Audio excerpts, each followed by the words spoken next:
take no Uber, I drive her over. Tryna bribe me with a bag, wait, nigga, hold up. Hey guys, welcome back to my YouTube channel. I know it's been so long, it's been so many months. Last time I posted a video, I was pregnant, and it was a get it ready with me, and it was my first video. Obviously now I had the baby. He will be 7 months on the 28th, and I really just been caught up in a lot of stuff. You know, I had the baby, me and his dad had stuff going on, I had work, I really been working. It's just a lot of stuff been going on, so that's why I really haven't been posting. But now I'm back, and I'm gonna be posting like I got y'all. So many people been telling me to post on this channel. They're like, hurry up and post, you should do this, you should do that, and I've been procrastinating, but now I'm back. And for those of you that's wondering, yes, the background, I know, yes, I am in the hospital. It's okay, nothing's wrong, nothing. It's just we're in the hospital because baby boy, they just making sure he's healthy and gaining weight and everything so he can get his surgery. He was born with a cleft lip, so his surgery is just to fix the lip. It's really nothing, you know, bad. I mean, every surgery is bad. I mean, every surgery is scary, but y'all get what I'm saying. Anyways, as you guys can tell by the title, I'm doing a story time of my labor and delivery. And before this video gets started, make sure you press the subscribe button down below. Make sure you give this video a big thumbs up, and make sure you follow all of my social media in the description box down below. So basically, my due date was on April 21st, but when it was getting close to my due date, I wasn't dilated at all. So my OBGYN, she had scheduled me to get induced on April 28th. So it was April 27th, which was the Saturday, I started to have really bad contractions. It started at nighttime, and I was having like really bad contractions. They was coming like every 3 to 5 minutes, and it like woke me up out of my sleep. I couldn't sleep or anything. Like, I was just in pain. And it was around 3 in the morning. I think it was 3 in the morning. I had got up and I was about to tell my grandma to take me to the hospital, but then they had started to slow down. So then I was like, okay, never mind. So then I tried to go back to sleep. I went back to sleep, and then I woke up and it was just contractions, and they just kept coming and coming. So around 5 o'clock, I woke my grandma up and I was like, we gotta go to the hospital. I've been having contractions all night, 3 to 5 minutes. I don't know if he's coming or not. And so we was like, okay. So I put the stuff in the car and we went to the hospital, and they just told me that I was, you know, I was a centimeter and I was 90% E-phased. And they was like, well, you're coming tomorrow to get induced. If anything happens, just come back, call us. If your water breaks, you lose your mucus plug, whatever. And so I was like, okay. So we came home around 7, and throughout the day I was having contractions, but not very close enough to even go back to the hospital. So on the 28th, the day of my induction, I was supposed to get induced at 4 p.m. And so around 3 in the morning, I woke my grandma up and I told her that we need to go to the hospital, because this time these contractions was literally every 1 or 2 minutes, and I could barely walk. That's how bad they were. And I told her, I was like, he's coming today, and I don't care, like, I'm gonna tell them to keep me because I get induced today anyways, and I need to go. So we went to the hospital. And you know, when you're in the labor delivery, they put you in that room to check, you know, all that stuff. So they checked me, and I was 2 centimeters, and I was 100% E-phased. Oh, and I bring it back during the day of Saturday, when I came back from the hospital. During that day, I lost my mucus plug. So that's when I was all like, okay, labor gotta be near. So that brings it back to when we had contractions. So I was in the room, and they was like, yeah, you're 2 centimeters and 100% E-phase. They was like, we're gonna keep you for an hour to check, blah blah. But for some reason, I wasn't in there for an hour. It was like 40 minutes went by. Y'all, baby woke up. But anyways, so 40 minutes had went by, and before that, they said I was 2 centimeters. So when she came back in and checked me, I was 4 centimeters with the bulging bag. And for those of you that don't know, basically the bulging bag was my water. That was basically the only thing that was stopping Josiah from coming out. And so when she said that, I didn't know really how to act because it happened so fast. Like, she was like, "You're 4 centimeters," and then she was like, "We gotta get you in the room, blah blah." And it was crazy because that day there was so many babies being born. Like, she told me that she delivered like 12 babies. She said that they had to hurry up and clean a room and everything. Like, they had to move someone to the postpartum. Like, that's how bad. Because they was waiting for me. Like, my room would have been ready at 4, but no, like, so many babies was being born. So when she told me that, she was like ripping off my clothes, hurting and putting a gown on and everything. And I still had to call his dad and his dad's aunt, and I was like, oh my god. So I called his dad and I was like, well, I'm in labor. I was like, Josiah's coming out. They said I'm 4 centimeters, blah blah. They're about to move me into the room. So his dad was like, okay, I'm on my way. And his dad's aunt was coming too. And so I really didn't know how to feel. Like, I was happy, but I was scared at the same time because just the fact of they had to get everything done so fast because they were saying that I was dilating so fast. It was like, you went to the 2 to a 4 in 40 minutes, and it probably could have been less than 40 minutes. We got to get you an epidural and everything. And basically that was the only thing I was really worried about, was the epidural, because some hospitals, they don't give you the epidural if you about to hit 5 centimeters. I was just really scared that I wasn't going to get the epidural because I did not want to do natural. I was so scared of doing natural. So we go in the room, the labor and delivery room, and they're getting everything ready. They're getting all the IVs hooked up on me and everything. And while they was doing that, I started like sweating. I thought I was sweating. Like, I felt drips of water and everything. And then I was like, it's really hot in here. And the nurse, she had touched my back and she was like, you're not even sweating. And I was like, I'm dripping. Like, I'm dripping water. And they was like, it's your hormones and everything. So the room was already cold. But I didn't know that it was already cold, obviously, because I'm over here saying it's hot. So it was already cold, but they was like, you want me to turn the air on? I was like, yeah, turn the air on. So, like, my my delivery room was literally freezing, but I didn't know it was because I was just hot. So they had put in the epidural. I was waiting for the anesthesiologist to come, and that's when I started getting frustrated because he was taking so long. And I was getting really frustrated because, one, on top of that, I had so many, like, these contractions were getting stronger and stronger. And it was just the fact I didn't want them to be like, oh, well, we can't do it because you dilated to a 5 or something. So I started yelling. I was like, where is he at? He needs to help me give me an epidural, blah, blah. And my grandma was like, Aaliyah, calm down. I was like, no, I'm not calming down. They're taking too long, all this other stuff. So he finally came in, and I had got the epidural. And honestly, the epidural is really not that scary or not that bad that everyone's making it seem. The flu shot literally hurt worse than the numbing shot, because what they do is they give you the numbing shot first, and it literally numbs you like this. Like, as soon as that needle is out, you're numb. Like, it numbs you so quick, you don't even feel the epidural actually go in, because the shot's not the epidural, it's the numbing shot. You do not feel the epidural going in at all. And so he had good, and then they ask you if you feel this or if you taste this in your mouth, and if you do, that means the epidural is not in right. That's why they ask you that, to make sure the epidural is in right. And I was like, no, I don't feel none of this, all this stuff. And so after I had got the epidural, it started working fast with me, honestly. Like, it was working quick. Like, I honestly instantly couldn't feel like nothing, like the contraction or anything. I was chill.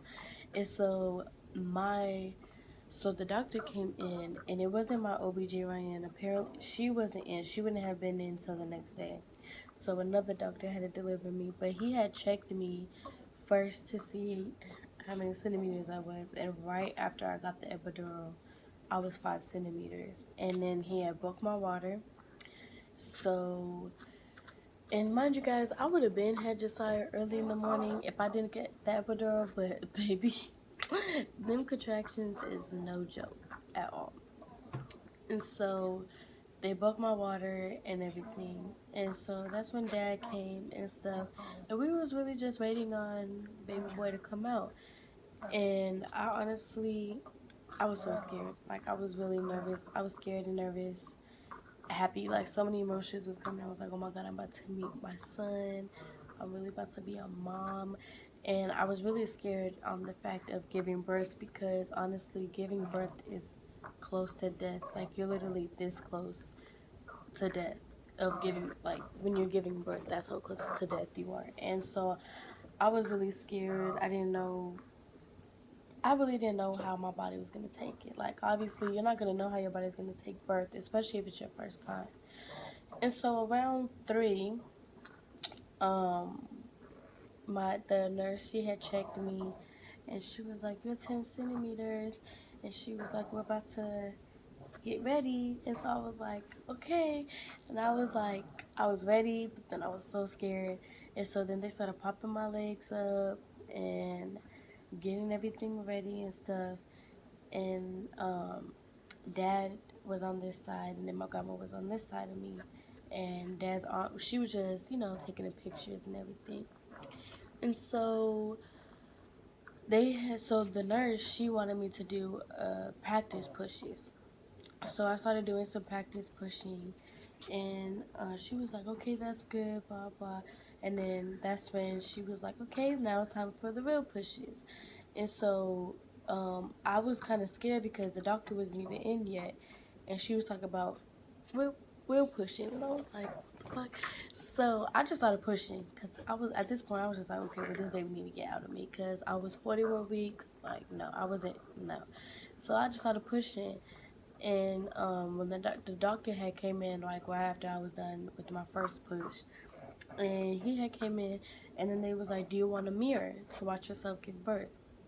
And I even before I even went into labor or anything, I always said I didn't want to watch myself give birth. I was like, ew, no, I'm not watching myself give birth. But for some reason, when they asked me that, I was like, yeah.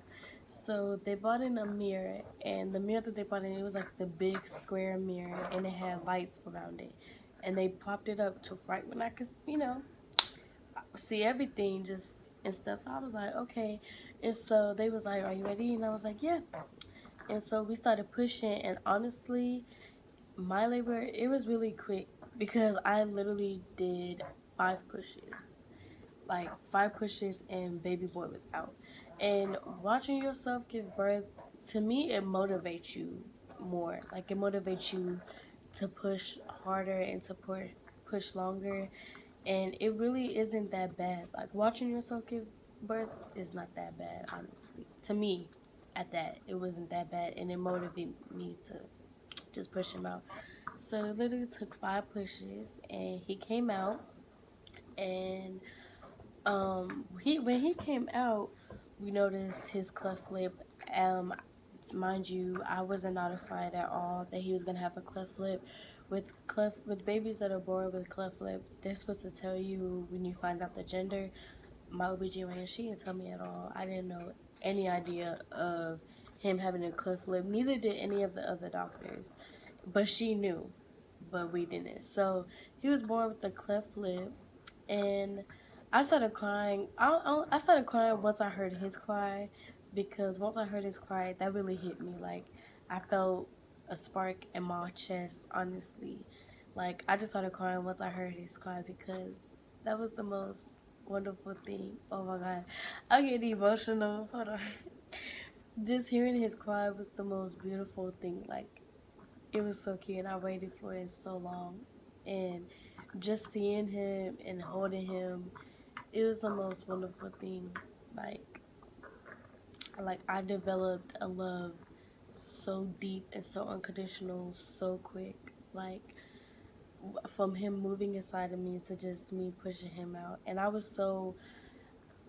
me giving birth made me also appreciate myself more too, just because the fact of how strong I was. Like, I pushed a whole human out of me, and I did it just like that. But after I had him, after I seen the cleft lip, I was, like I said, I wasn't notified, so I was scared. And so I had put myself into a panic attack. I started like crying so hard. And when they wrapped him up, I was holding him, and I was like, I started shaking. Like, I was shaking so bad. And I told his dad to grab him. I was like, I can't hold him. I was like, I'm shaking too bad. I'm afraid I'm going to drop him. Like, I was like, I can't. And I was like, here, take him, please. And then so his dad hurried up and grabbed him. And my heart was beating so fast. And the nurse, she looked at the monitor, and she was like, your heart rate is 180, is going up to 180 and stuff. She was like, we need to get you some medicine. So like a whole bunch of nurses just flew in, and his dad was more worried about him than me, which I appreciated and fell in love with him so much more because of that. Because that's exactly what I wanted him to do. I wanted him to always, I just wanted him to be more concerned about the baby more than me. And his dad was just more worried about Josiah than me, and that was the most, that just made me fall in love like even more with him. And so they was giving me medicine to put my heart rate down, and then we had to do EKGs and heart ultrasound because in my dad's side of the family, heart attacks and everything won on that side. So we had to do all that to make sure. And they was just like, you're fine, you just had a panic attack and everything. And of course, I wasn't notified that he was gonna have a cleft lip. Like, I wasn't mentally or emotionally stable for that. Like, I just wish I was told that. So after that, after everything was calm, that's when visitors was allowed and everything. So his mom came and stuff. And when Josiah was born, he honestly looked just like his dad, like just like him. A lot of people kept saying he looked like me, but honestly, he looked just like his dad to me. Now he looks like me, but now he's starting to look like his dad. And so, um, he had to go into the NICU because his blood sugar was low. He wasn't eating. Like, all he kept doing was sleeping. Like, that's all he was doing. And me, after you give birth, you're like you're so tired. And I've been up since 3 o'clock that morning, so I was exhausted, and I just passed out. Like, I just knocked out. And so his dad went and talked to the doctor and was all like, the doctor was like, well, we gotta take him to the NICU.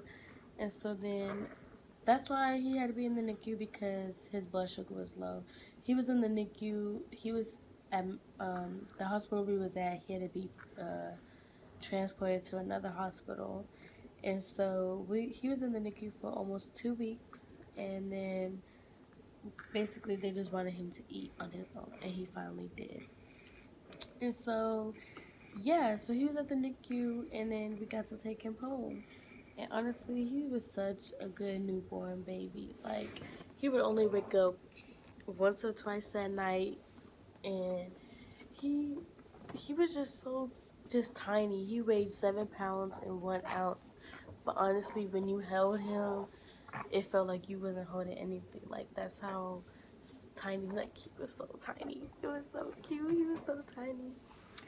And so all I can say is, for the young moms out there that's about to give birth, or nervous about giving birth or anything, don't be. Make sure you have a good support system there with you, and just breathe and just pray for a safe, healthy delivery, because it's the most beautiful thing, and you're gonna respect yourself more, just the fact because of what your body can do and all the stuff that you handled. You pushed a whole human out of you, and you're gonna respect yourself a lot more, because since I had birth, I respected myself a lot more. Like, it's really gonna change your life. And meeting your baby, it's a blessing, honestly. And so after that, obviously you gotta get stitches and stuff, but I didn't get that much stitches. I only had like 3 stitches, and no, I didn't keep my placenta. Some people keep their placenta stuff. No, I did not keep mine. I didn't even have to push mine out. Like, he just took it out. Like, and mine was small. Like, it was like, it's kind of like the size of a heart type. But yeah, I just, no. Like, they asked me too. They was like, you want to keep it? I was like, no. Like, go ahead, throw it away. No. But yeah, I had 3 stitches. And then, you know, those, the pads that they give you, yes, they are huge. Like, they give you pads and then this ice pack. And it's like you're wearing a big diaper. Like, that's how it felt. And those pads are huge. And, you know, you have to, after the epidural wears off, you have to go to the bathroom. They make you pee. And then you have this little bottle thing that you put water in. And when you pee, you squirt it down. And when you pee, it honestly, it doesn't hurt. I've saw a lot of stories of girls saying that like it burned or stuff. With me, it didn't hurt at all. It just felt like a normal pee, and it didn't hurt at all or anything. So yeah, so that's my labor and delivery story time. Thank you guys for watching. If you guys have any questions or anything, make sure you comment below or DM it to me on my Instagram. Please comment with other videos you guys would like to see. Also, you guys can DM me on my Instagram. And make sure you give this video a big thumbs up and make sure you guys subscribe. Bye.